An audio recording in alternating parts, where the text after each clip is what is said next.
أشهد أن لا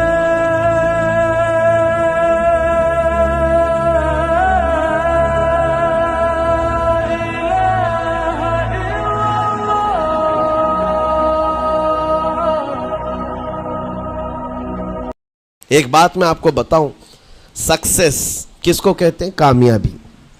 اور ہر کوئی یہ کہتا ہے کہ مجھے سکسیس کی طرف سفر کرنا ہے. 10ویں پاس نوجوان کو بھی پوچھیں کہ کوئی بھی کورس کر رہا ہے، آگے جا رہا ہے، کیوں جا رہا ہے؟ کچھ سکسیسفل لائف گزارنا ہے، کامیاب زندگی گزارنا ہے، اس کے لیے دروازے کھٹکھٹا رہا ہے. تمہیں پتہ ہے ان مسجدوں کے میناروں سے جو آواز گونجتی ہے اذان کی، اس میں ایک لفظ آتا ہے. سارے لفظ تو آپ کو یاد ہوں گے. اللہ اکبر بھی کہا جاتا ہے، اشہد ان لا الہ الا اللہ بھی، اشہد ان محمد رسول اللہ بھی ہے. اس کے بعد ایک لفظ پکارتا ہے مؤذن، حی علی الصلاۃ.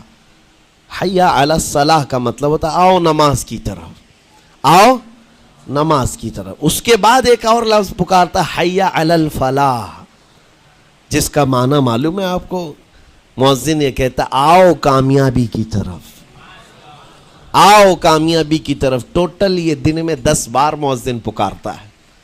فجر میں 2 بار، ظہر میں 2 بار، عصر میں 2 بار، مغرب میں 2 بار، عشاء میں 2 بار.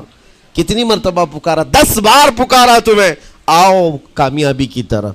لیکن ایک بات یاد رکھو، یہ پکارنے والے مؤذن کی حالت مت دیکھو کہ یہ پکار رہا ہے، بلکہ یہ رحمان کی صدا ہے، یہ اللہ کی صدا ہے جو تمہیں بلا رہا ہے. یہ تو اپنی آواز اور اپنے الفاظ سے ترجمانی کر رہا ہے اور تمہیں اللہ کی صدا تمہارے تک منتقل کر رہا ہے. لیکن حقیقت میں بلانے والا کون ہے؟ اللہ ہے. مسجدوں میں بلانے والا کون ہے؟ اللہ ہے. اللہ کی صدا پر آپ آ رہے ہو. اب سوچو، جو رحمان تمہیں 10 مرتبہ دن میں یہ بات پہنچا رہا، آؤ کامیابی کی طرف، آؤ کامیابی کی طرف، تم اس چیز کو چھوڑ کر کے کامیابی ان لوگوں کے سامنے ڈھونڈنے نکلے جن کو پیشاب کرنے کا سلیقہ نہیں معلوم، جن کو کھانے پینے کے طور طریقے نہیں معلوم. ان لوگوں کے پاس ہمارے بچے اگر کامیابی ڈھونڈیں گے تو بات یہی ہے، ٹوپی کو سر پر پہنو تو اچھا لگے گا، لیکن دوسری جگہ پہننے لگو تو بیوقوف کہیں گے، ظلم کر رہے ہو ٹوپی کے ساتھ. اسی طرح میں کہتا ہوں مسلمان کو اللہ کی بارگاہ میں آ جانا سب سے بڑی کامیابی ہے. اور اگر دوسروں کے ہاں در در بھٹکتا ہے تو گویا کہ اس نے اپنی حیثیت کو ہی گرا دیا ہے.